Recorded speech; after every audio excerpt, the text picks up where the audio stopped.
Assalamualaikum warahmatullahi wabarakatuh. Alhamdulillahirabbil alamin wassalatu wassalamu ala asyrafil anbiya'i wal mursalin sayyidina wa maulana Muhammadin wa ala alihi wa sahbihi ajma'in, amma ba'd. Ayyuhal ikhwah wal akhwat, a'azzani wa a'azzakumullah. Saudara-saudariku yang semoga dimuliakan oleh Allah, kita bertemu kembali di malam Kamis untuk mengkaji hadis-hadis Nabi yang ada dalam kitab Al-Arba'una Haditsan fi Fadli La Ilaha Illallah. 40 hadis tentang keutamaan La Ilaha Illallah, karya Syekh Muhammad bin Marzuq Ad-Da'jani hafizahullahu ta'ala. Ya, pada pertemuan sebelumnya kita menyelesaikan hadis ke-36. Betul? 36 ya? Ya, yaitu hadis dari Abu Hurairah, hadis yang panjang, hadis ketika Nabi SAW mengutusnya sambil membawa 2 sendal beliau. Lalu beliau berpesan kepada Abu Hurairah, siapapun orang yang kau temui di balik tembok ini dalam keadaan bersaksi bahwa tidak ada yang berhak disembah kecuali Allah, ia meyakini itu dengan hatinya, maka berilah kabar gembira kepadanya berupa surga. Jadi, siapapun orang yang bersaksi tidak ada yang berhak disembah kecuali Allah dalam keadaan meyakininya, hatinya meyakininya, maka kabarkanlah kepadanya kabar gembira berupa surga. Sambil disuruh bawa 2 sendal. Nah, tujuan membawa 2 sendal untuk apa? Meyakinkan bahwa Abu Hurairah benar-benar disuruh Nabi. Nah, itu apa maksudnya ya? Tujuan demikian. Jadi Nabi nggak sia-sia ketika nyuruh Abu Hurairah membawa 2 sendal. Ya, ibaratnya kalau kita di zaman sekarang misalkan berupa apa namanya? Stempel mungkin, dan suruh kamu diutus sama gubernur, mana buktinya? Nah, ini stempel, tanda tangan dan semacamnya, atau benda apapun untuk meyakinkan orang yang kita sampaikan berita itu. Nah, itu ya, jadi hadis itu menunjukkan keutamaan orang yang bersyahadat la ilaha illallah, tapi dengan syarat dalam hadis apa? Yakin, meyakini kandungannya, tidak meragukannya. Siapa yang meragukannya, maka tidak dapat kabar gembira berupa apa? Surga. Ya, itu apa ya? Itu hadis ke-36. Nah, sekarang kita masuk hadis berikutnya. Di penghujung, ini mungkin selesai kayaknya malam ini. Babun al-bisyaratu liman qala la ilaha illallah bisidqin bil jannah. Bab kabar gembira bagi orang yang mengucapkan la ilaha illallah dengan jujur. Kabar gembira bagi orang yang mengucapkan la ilaha illallah dengan jujur, yaitu surga. Artinya kabar gembira berupa surga bagi orang yang mengucapkan la ilaha illallah dengan jujur. Dengan jujur artinya tulus, benar, bukan dusta. Ya. Karena kalau dusta tidak akan dapat surga. Seperti siapa? Mengucapkan la ilaha illallah tapi dusta. Orang-orang munafik. Orang-orang munafik bahwa mereka mengucapkan la ilaha illallah juga. Ya, bahkan lebih fasih orang munafik zaman Nabi dibandingkan kita. Kenapa? Orang Arab ya, fasih sekali Bapak ya. Jadi ketika mereka mengucapkan la ilaha illallah, asyhadu alla ilaha illallah, itu fasih. Makhorijul hurufnya benar karena mereka orang Arab ya. Dibandingkan orang Indonesia yang kadang susah nyebut shin, jadi ashadu. Kalau mereka jelas asyhadu ya. Alla ilaha illallah wa anna muhammadar rasulullah. Fasih sekali mengucapkan syahadatnya, tapi walaupun begitu 2 kalimat syahadat yang mereka ucapkan tidak berguna. Karena apa? Tidak jujur. Mereka ucapnya dusta untuk menutupi apa? Kekafiran mereka. Maka penting ini orang mengucapkan la ilaha illallah dengan jujur ya. Kalau jujur balasannya surga, tapi kalau dusta balasannya neraka. Al-hadits sabi'u wa thalathun, hadis ke-37. An Abi Musa al-Ash'ari radhiyallahu anhu qala Rasulullah sallallahu alaihi wasallam abshiru wa bashiru man wara'akum innahu man syahida an la ilaha illallah sadiqan biha dakhalal jannah. Rawahu Ahmad wa Tabrani wa sahahahu al-Albani. Kata Syekh ini Abdullah dari Abu Musa al-Ash'ari, semoga Allah meridhoinya, ia berkata, Rasulullah sallallahu alaihi wasallam bersabda, bergembiralah dan beritakanlah kabar gembira bergembiralah dan berilah kabar gembira kepada orang yang di belakang kalian, yakni siapa yang bersaksi bahwa tidak ada yang berhak disembah kecuali Allah dengan jujur, maka ia akan masuk surga. Hadis riwayat Ahmad, Tabrani dan nyatakan sahih oleh Al-Albani. Jadi hadisnya Bapak, kata Rasulullah, bergembiralah, berilah kabar gembira kepada orang yang ada di belakang kalian, yakni siapa yang bersaksi bahwa tidak ada yang berhak disembah kecuali Allah dengan jujur terhadap kalimat tersebut, syahadat tersebut, maka ia akan masuk surga. Nah, ini hadisnya ya. Hadisnya dari Abu Musa. Jadi kata Nabi, abshiru, bergembiralah. Wabashiru, dan berilah kabar gembira. Bergembiralah dan berilah kabar gembira. Sama tidak? Beda. Kalau bergembira artinya kitanya, orang yang dapat perkataan Nabi ini, oh gembira. Tapi kalau berilah kabar gembira, artinya sampaikan pada orang lain. Buatlah orang lain bahagia, bergembira. Nah itu apa ya? Nabi menyuruh kita gembira dan bergembira. Kenapa? Bergembira dan membuat orang lain gembira. Tentang apa? Tadi, siapa yang bersaksi bahwa tidak ada yang berhak disembah kecuali Allah dengan jujur, maka ia akan masuk surga. Ini kabar gembira atau kabar duka ya? Gembira. Gembira ya, karena orang yang mengucapkan, yang bersaksi tidak ada yang berhak disembah kecuali Allah, jujur mengucapkannya, maka masuk surga. Nah, surga ini kabar gembira. Kalau orang mau masuk surga ini kan gembira kan, menggembirakan kan, maka diberi kabar gembira ya. Kamu masuk surga, kamu harus mengucapkan la ilaha illallah dengan jujur. Nah, ini niscaya kamu masuk surga. Nah, ini ya, dalal haditsu ala fawaid. Hadis ini menunjukkan beberapa faidah. Minha, diantaranya kata Syekh, fadlu man syahida alla ilaha illallah wa annahu min ahlil jannah. Di antara faidah hadis ini, keutamaan orang yang bersaksi bahwa tidak ada yang berhak disembah kecuali Allah dan bahwasanya ia termasuk ahli surga. Artinya calon penghuni surga. Orang yang bersaksi bahwa tidak ada yang berhak disembah kecuali Allah. Nah ini keutamannya ya. Dia akan masuk surga. Lidzalika basyara Nabi sallallahu alaihi wasallam ashabahu bidzalik. Karena itu Nabi memberikan kabar gembira kepada sahabatnya tentang demikian. Tentang apa? Orang yang bersyahadat la ilaha illallah, maka dia akan masuk surga. Nabi kabarkan kabar gembira ini kepada para sahabatnya. Wa hiya bisyaratun li ahli tauhid umuman bidukhuli ibtidaan aw intihaan in istaujabu dukhulan nar. Ini adalah kabar gembira bagi ahli tauhid, yaitu orang-orang yang mengesahkan Allah secara umum. Semua ahli tauhid. Ibtidaan, baik permulaan, artinya mereka akan masuk surga dari awal.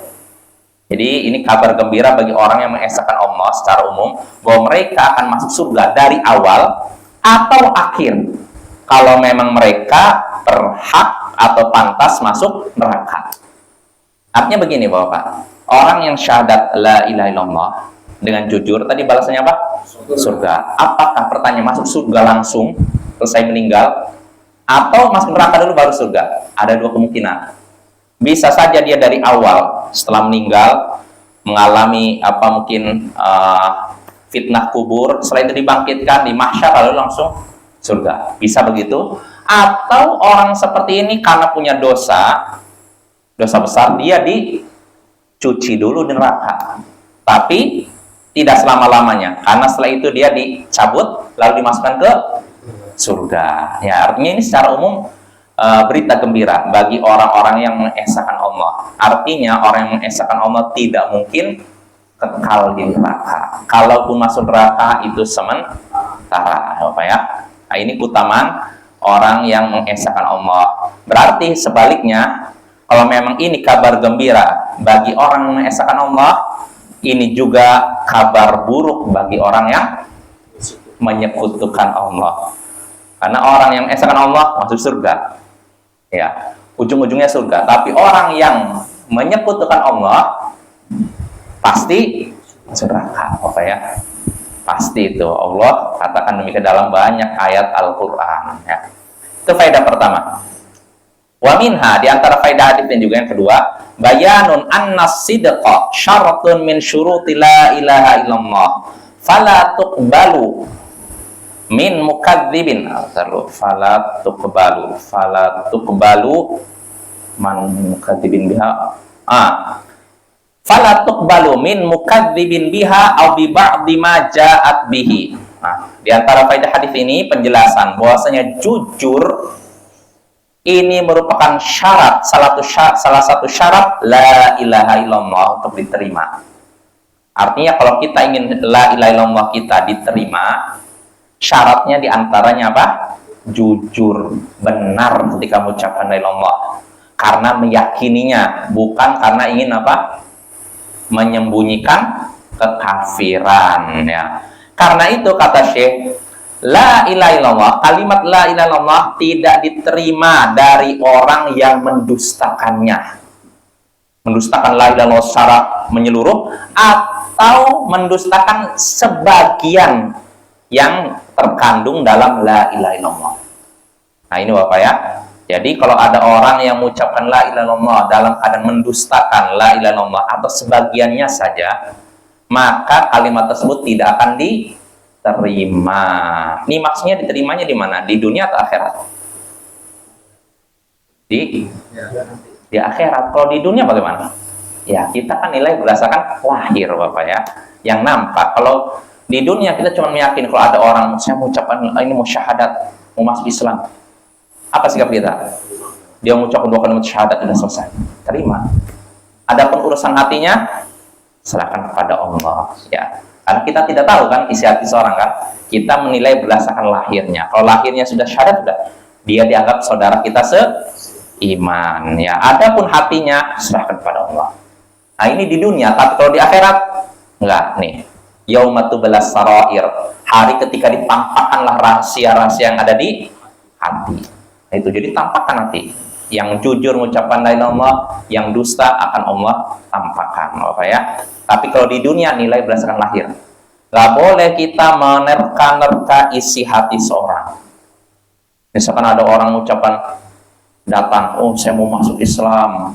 Nah, kebetulan orang ini sedikit lihat, jangan-jangan dia mau masuk Islam karena ingin misalkan apa? Tunjangan mu'alaf. Nah, nggak boleh begitu.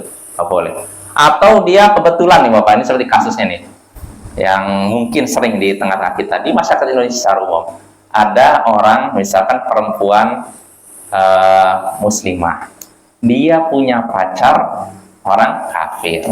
Nah, pacarnya itu kan si wanita ini kan nggak boleh nikah dengan laki-laki kafir kan? Ya kan, kalau mau nikah laki-lakinya harus Islam. Akhirnya laki-lakinya udah kalau gitu saya masuk Islam deh. Datanglah ke kita, dia mengucapkan 2 kalimat syahadat. Apakah kita perlu tanya tujuan kamu mengucapkan 2 kalimat syahadat untuk apa? Perlu nggak? Nggak perlu apa? Biarkan dia gitu sesuai lahirnya. Urusan hati serahkan kepada Allah. Kalau memang dia misalkan mengucapkan 2 kalimat syahadat benar karena ingin masuk Islam, ya alhamdulillah itu dia selamat di akhirat insyaallah. Tapi kalau dia mengucapkannya semata-mata wanita dalam keadaan tidak meyakini kebenaran kalimat yang ia ucapkan, berarti apa yang dia ucapkan bermanfaat tidak di akhirat? Tidak bermanfaat, apa ya? Ya, maka kita cuma menilai berdasarkan lahir. Jangan sampai kita menyatakan, oh dia jangan-jangan mengucapkan dua kalimat syahadat karena murni ini ingin nikahi wanita itu. Nggak tudus, nggak boleh. Kita nggak boleh berkata demikian ya. Karena urusan hati hanya Allah yang mengetahui. Kita hanya menilai berdasarkan lahirnya. Lahirnya sudah datang, mengucapkan dua kalimat syahadat, walaupun dia ketika itu membawa pacarnya, misalkan yang muslim. Dia pengen nikah, ya sudah, kamu terima. Nggak usah kita tanya tujuan Anda mengucapkan la ilaha illallah untuk apa? Untuk nikahi, nggak usah. Apa ya? Ini penting nih. Jangan kita menutup pintu hidayah. Jadi belum apa-apa udah kita interogasi dulu. Jadi untuk apa kamu ucapkan la ilaha illallah? Kamu tahu nggak? Begini-begini. Akhirnya dia, nggak mau dah. Apalagi ada sebagian juga, Bapak ya. Ini keliru juga. Mau mengucapkan la ilaha illallah, ada orang mengucapkan la ilaha illallah. Setelah itu belum mengucapkan la ilaha illallah, belum mengucapkan dua kalimat syahadat, dikasih tahu, nanti kalau kamu masuk Islam, kamu akan disunat. Orangnya ya apa? Disunat. Oh, saya nggak mau. Akhirnya tidak jadi masuk Islam. Nggak boleh begitu ya. Jangan membuat orang takut. Jangan membuat orang lari. Terima dulu aja. Dia masuk Islam, kita jelaskan rukun Islam dulu yang 5. Apa ya? Yang 5. Nah, ada pun sunat akhir ditunda ya. Bukan berarti tidak kita sampaikan dan kata Syekh Muhammad bin Shalih Al-Utsaimin, beliau pernah ditanya bagaimana kalau kasusnya di negara-negara kafir di Eropa sana, ada orang tertarik masuk Islam ya, tapi mereka itu menganggap sunat itu perkara yang menyakitkan, mereka nggak mau disunat misalkan gitu. Nah, dia mau masuk Islam tapi takut disunat, maka apakah kita, pokoknya sunat nanti kamu, saya nggak mau menerima syahadat kamu sampai kamu nanti mau disunat. Apakah begitu? Jangan ya. Syahadat dulu. Dia mengucapkan dalam syahadat, kita jelaskan rukun Islam 5. Kamu kewajiban kamu setelah syahadat, sholat. Terus kamu kalau punya uang sampai batasan tertentu, keluarkan zakat. Nanti kalau di bulan Ramadan, puasa Ramadan. Kalau kamu punya uang, badan kamu sehat, kamu berangkat haji. Ini aja ya. Nanti sunat ditunda. Jelas apa ya? Bahkan kalau dikhawatirkan bakal murtad, kata Syekh Muhammad bin Shalih Al-Utsaimin, nggak usah ditekankan masalah itu. Artinya udah, kita cukup jelaskan ini sunat di kewajiban. Nggak usah terlalu ditekankan, kamu harus sunat. Karena bisa jadi sebagian orang takut dengan sunat, Bapak ya. Sehingga akhirnya dia, daripada saya sunat, lebih baik saya keluar Islam. Nah, kalau kita paksakan demikian, kita kena dosanya. Maka kita harus lihat kondisi, Bapak ya. Bukan berarti kita tidak menyampaikan ilmu, sampaikan ilmu. Ini dalam Islam kewajiban. Ya, kamu gini. Itu aja, nggak usah nekan ya. Nah, itu Bapak ya, itu masalah fikih dakwah. Ya, kita harus perhatikan kondisi mad'u orang yang kita dakwahi ya. Jangan sepak terjang asal terjang begitu saja ya. Lihat-lihat. Nah, itu faedah kedua ya. Jadi sekali lagi, jujur itu termasuk syarat sah la ilaha illallah. Karena itu la ilaha illallah tidak diterima dari orang yang mendustakan la ilaha illallah atau mendustakan sebagian dari kandungan la ilaha illallah. Ya, nggak diterima ya. Harus mengucapkan dalam keadaan jujur, yakin. Nah, ini. Lalu berikutnya, wa minha, di antara faedah hadisnya juga istihbabul bisyarati bil khair wa idkhalus sururi 'alal muslim. Di antara faedah hadis ini disukai, dianjurkan memberi kabar gembira berupa kebaikan dan memberikan kebahagiaan kepada seorang muslim. Nah, ini dianjurkan, disukai memberikan kabar gembira berupa kebaikan dan memberikan kebahagiaan kepada seorang muslim. Artinya begini Bapak, dianjurkan bagi kita kalau ada kabar baik disampaikan kepada seorang muslim, kabar yang membuat dia gembira. Ya, misalkan contohnya ada orang tidak mampu nih, dia kesulitan, lalu kita dengar ada info, ada pembagian BLT. Orang ini tidak tahu, kita sampaikan, tahu tidak ada pembagian BLT besok di kantor desa. Ini berita gembira atau berita buruk? Gembira kan? Sampaikan. Nah, ini termasuk perkara yang dianjurkan. Bahkan disebutkan dalam hadis, inna min afdal a'mal idkhalus surur ala qalbil mu'min. Atau kama qala, termasuk sebaik-baik amalan yaitu memasukkan kegembiraan kepada hati seorang mukmin. Artinya kita menyaksikan seorang mukmin mungkin sedih, kita hibur dia supaya gembira. Nah, ini termasuk sebaik-baik amal. Artinya kalau memang sebaik-baik amal, kalau kita melakukannya dapat pahala nggak? Dapat pahala, Pak ya. Jadi kita berikan kabar gembira ya. Kalau ada orang yang mungkin lagi sedih, kita hibur dia. Oh, kamu sedih kenapa? Oh, saya lagi sulit ekonomi. Oh, saya khawatir, ada berita baik sekarang. Pemerintah akan membagikan BLT besar-besaran misalkan. Atau kamu kenapa tidak kerja? Oh, saya sulit kerja. Oh, saya khawatir. Pemerintah sekarang sudah membuka lapangan kerja seluas-luasnya. Nah, ini berita gembira. Ini yang harusnya disebarkan. Jangan berita-berita yang buruk. Oh, barusan ada orang diperkosa di sana. Di sana lagi saya dengar ada pembantaian 3 orang. Di sana berita-berita menyeramkan. Sehingga bikin orang ketakutan. Nah, itu hati-hati ya. Yang diperintahkan kita membuat seorang muslim gembira, bahagia, bukan bikin cemas dan takut, Bapak ya. Nah, ini penting nih. Makanya perbanyaklah kita menyampaikan berita-berita baik kepada saudara kita ya, dengan apakah bisa dengan kalimat langsung atau lewat mungkin HP dan semacamnya ya. Itu termasuk sunnah, Bapak ya, sunnah. Termasuk di sini juga bercanda, bergurau. Bergurau asalnya perkara yang mubah, Bapak. Boleh-boleh saja. Artinya mau dikerjakan silakan, tidak dikerjakan pun silakan. Jadi bergurau itu, Bapak, asalnya itu ya mubah.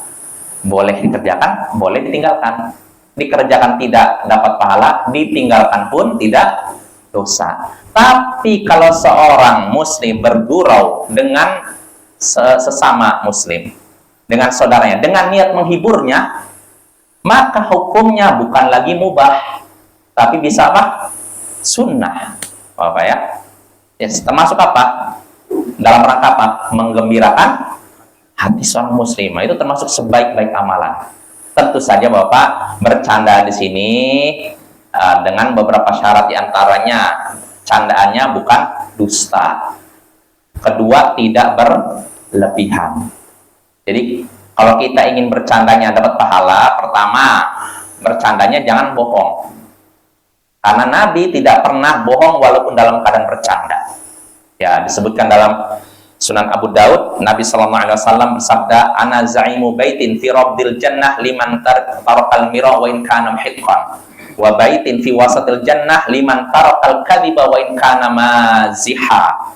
Kata Nabi, aku menjamin sebuah rumah di dasar surga bagi orang yang meninggalkan debat walaupun dalam keadaan benar.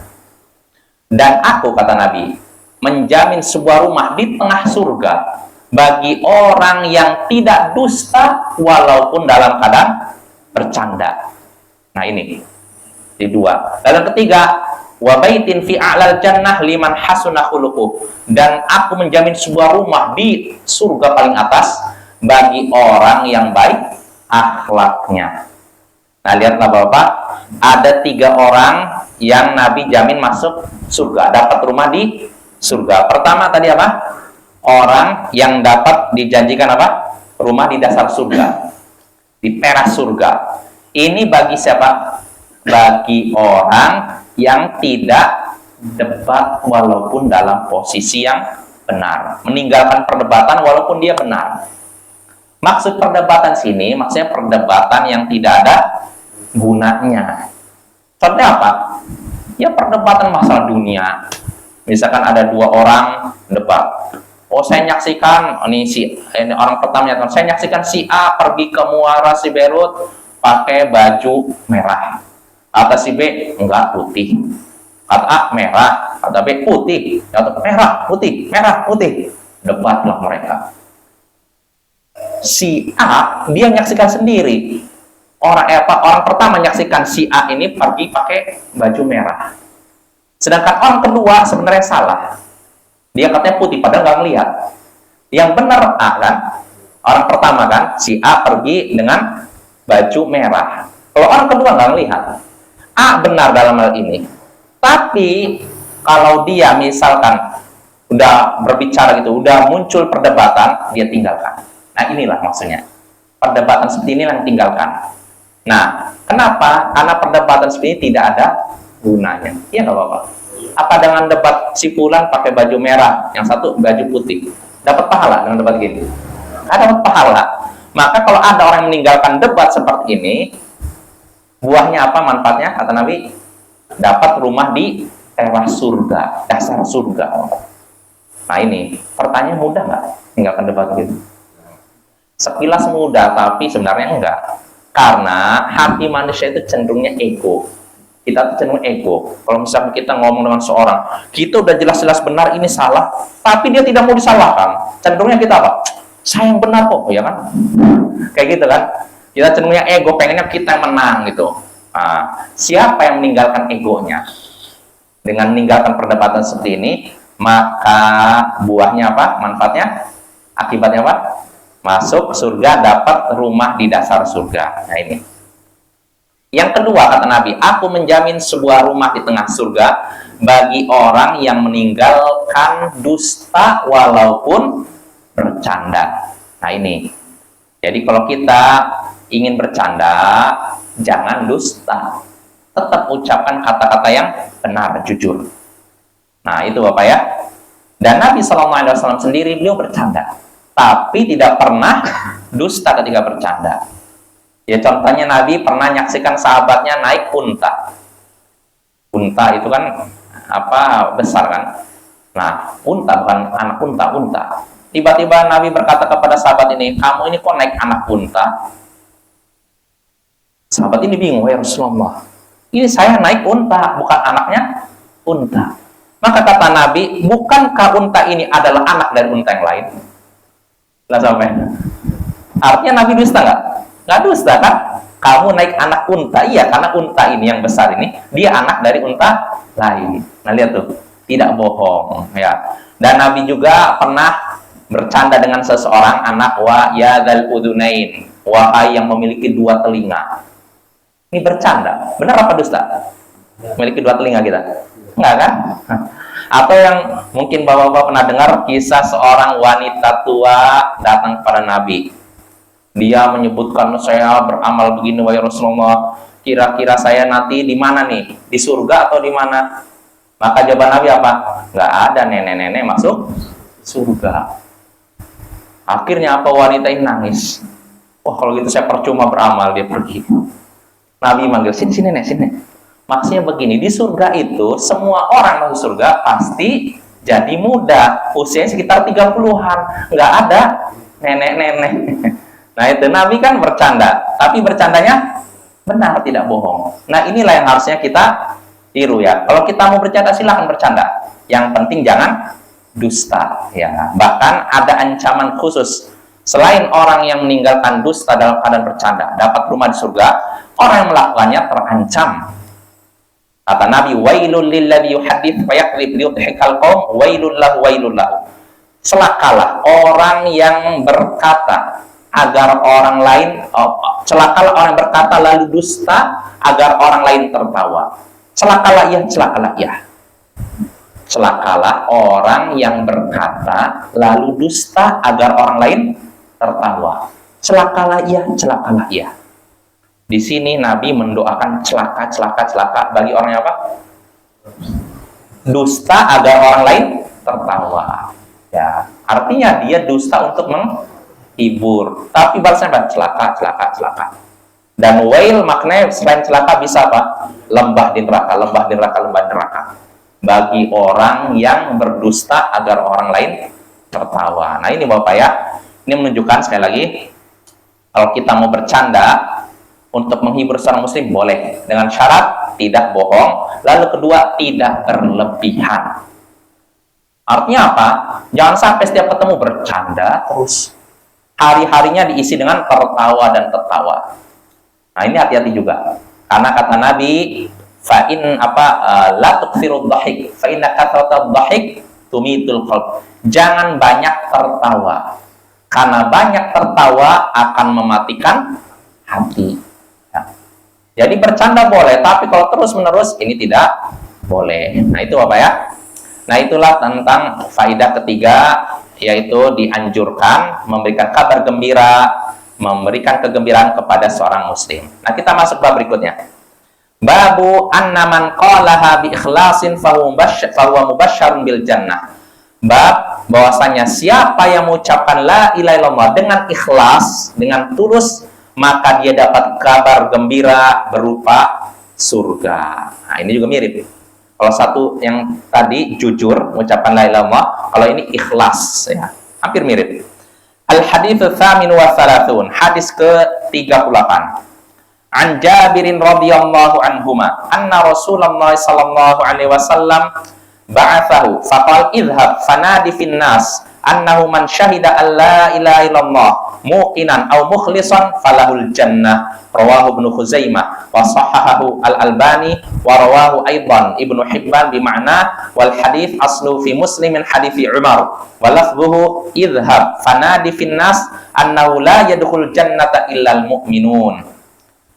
Nah, kata Syekh sini dari Jabir, semoga Allah meridai keduanya, bahwasanya Rasulullah sallallahu alaihi wasallam mengutusnya.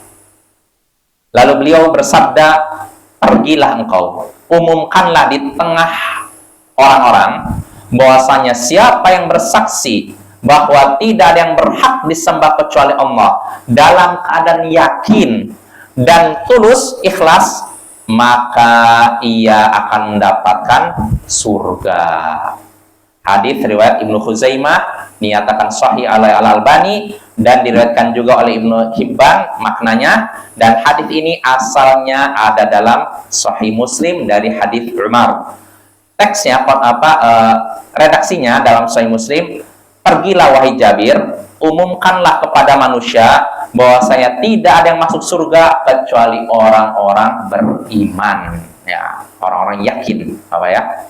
Nah, ini hadisnya, soal jelas ya.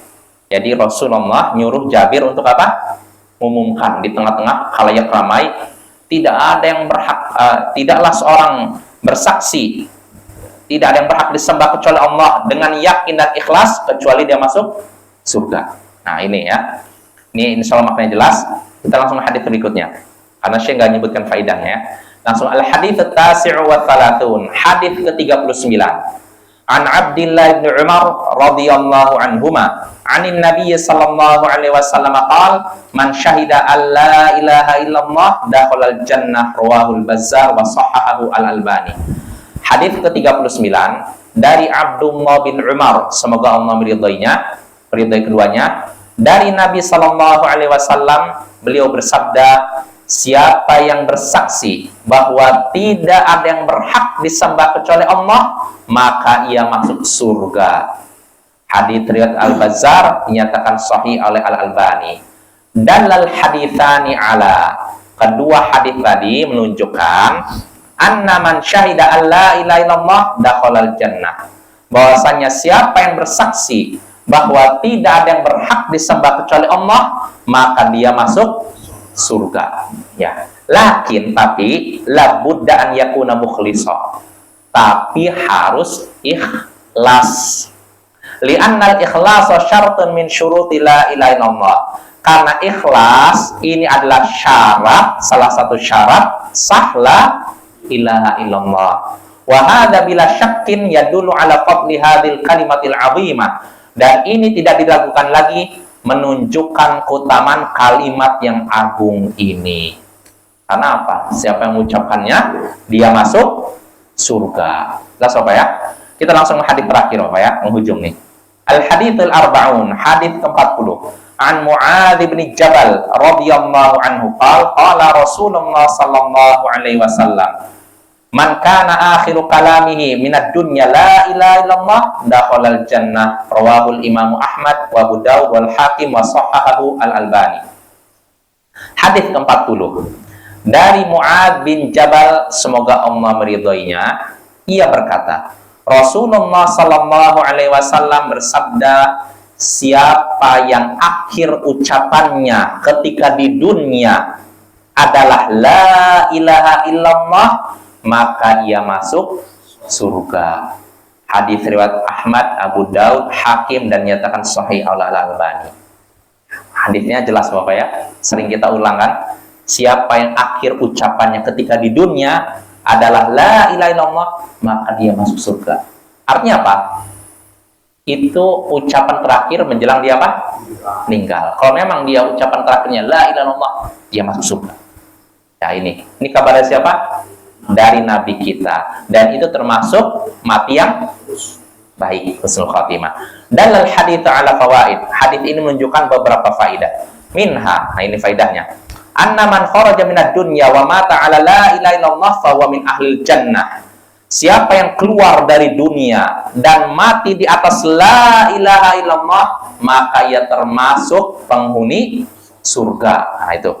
Walidzalika yajibul hirsu ala talqini man nazala bil maut an yulaqqana kalimat tauhid, an yulaqqina kalimat tauhid. Karena itu wajib untuk bersemangat mentalkin orang yang akan meninggal untuk mengucapkan kalimat tauhid. Talqin artinya apa? Nuntun. Kalau ada orang meninggal, kita harusnya semangat nuntun. Ayo ucapkan la ilaha illallah. Ya, wahya la ilaha illallah, yaitu la ilaha illallah. Jadi Bapak, kalau ada orang yang mau meninggal, kita datang, duduk dekat kepalanya, tuntun dia, ucapkan la ilaha illallah, la ilaha illallah. Supaya itu kalimat terakhir di waktu dia hidup. Jadi setelah itu meninggal. Nah, itu luar biasa, itu masuk surga ya. Kama marra ma'ana, sebagaimana sudah berlalu kita lewati pembahasan ini, fi babil ikhlas ala talqinil maut la ilaha illallah. Yaitu dalam bab anjuran menuntun orang yang akan meninggal dunia untuk mengucapkan la ilaha illallah. Wa huwa qaulu sallallahu alaihi wasallam, yaitu sabda Nabi sallallahu alaihi wasallam, laqinu mautakum la ilaha illallah.